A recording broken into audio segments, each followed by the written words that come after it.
I'm David Redden. I'm a vice chairman at Sothebys. This is one of the grander and more wonderful projects I've been involved with, and I've been involved with a lot of great projects at Sotheby's. The VALMADONNA library is legendary. Jack Lunzer, the custodian and collector of this library, filled the house from top to bottom, every nook and cranny, all the closets filled. And somehow it was beholden to a Jewish young man to have Hebrew books at his home. But you could never see the totality of the books. And what we wanted to do was show how vast and how important this extraordinary library was. Hebrew books are rare. 200 rare Hebrew books and manuscripts are a real collection.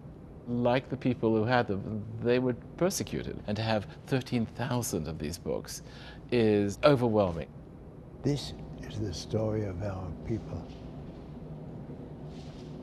And if you go to the little towns in Italy or in Arabia, in Egypt, in Iran, you will find our books still there, ready to be rescued.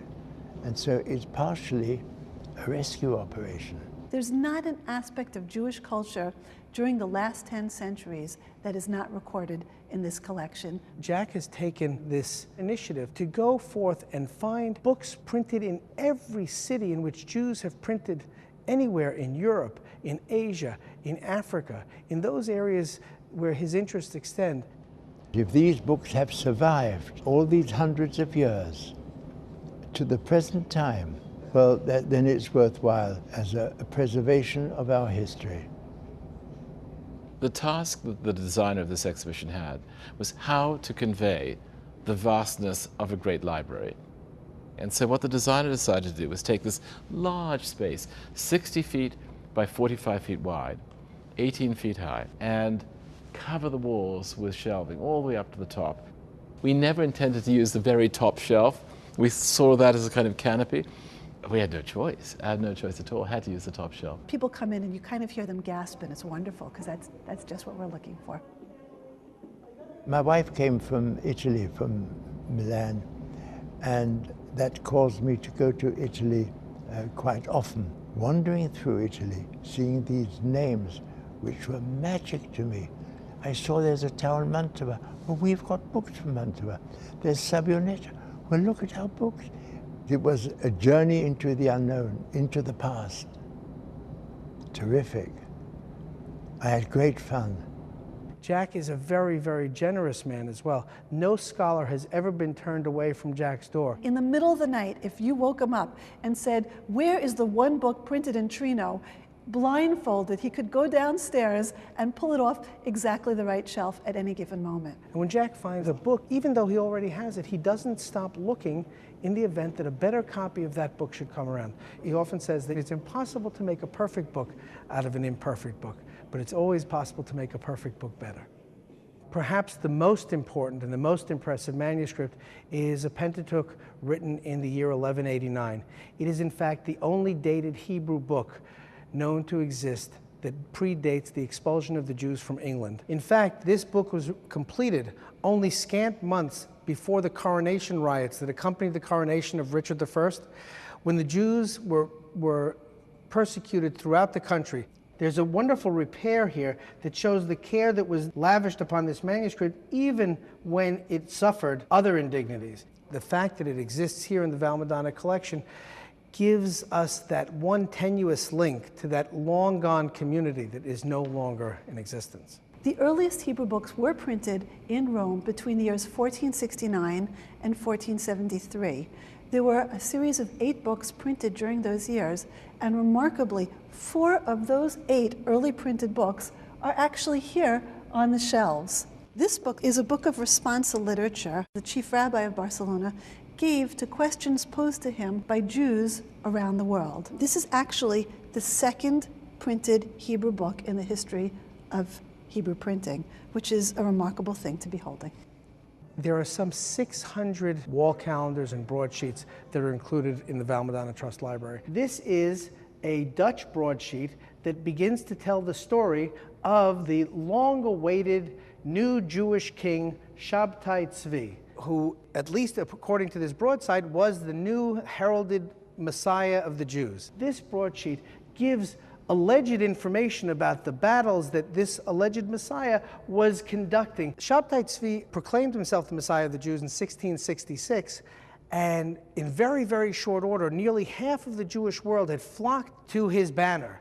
People sold their houses in anticipation of moving to the Holy Land. And this excitement lived and thrived throughout world Jewry for about 6 months, because in November of 1666, Shabtai Tzvi went to Constantinople and converted to Islam. For the collector, the chase is extremely important. It really is.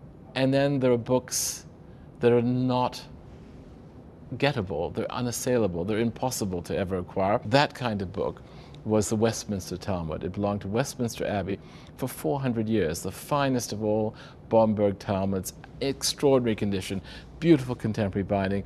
Oh, Jack wanted to have it. But Westminster was not about to sell anything. And then along came something that Jack didn't need, but Westminster had to have, and that was the charter to their own abbey, which he managed to acquire, and he swapped it for the Westminster Talmud, now called the VALMADONNA Talmud. The actual physical composition of the page is fascinating. What you have is the text of the Talmud in the center of the page in square Hebrew font, surrounded on the inside by the commentary of Rashi, and on the outside by the Tosfot, who were Rashi's students and grandchildren, who actually added a layer of commentary upon what he was doing. What made this particularly special is Daniel Bomberg did something that we consider very simple nowadays. He added folio numbers. And this actually revolutionized the study of the Talmud, and so important has the setup of the page become that every single edition of the Talmud, with maybe 1 or 2 exceptions for small traveling sets, for the next 500 years were printed in exactly the same fashion. I've seen many, many copies of the Talmud. I have never seen a copy in this state of completeness and beauty. Its beauty is absolutely breathtaking, and it is really the jewel in the collection of the VALMADONNA Trust Library. It's more than just a series of artifacts sitting on a shelf. It has never been that. It has always been accessible and open to scholars, and I think that that's the way that it ought to remain. Because we are just custodians of the book. They are acquired by us with difficulty, and when we have acquired them, then we have to ask ourselves, now what are we going to do with them? This is the great responsibility. There are very few institutions in the world, we count them on one hand, that have collections that are comparable to this. Any institution that found these extraordinary books in their library would suddenly be catapulted into the front ranks. And so that's really is part of the allure for a buyer. You suddenly become an incredibly serious research institution with the resources that this library represents. I would like it to go to a good home. I'd like it to go where it's appreciated and respected, not for now, but for the future.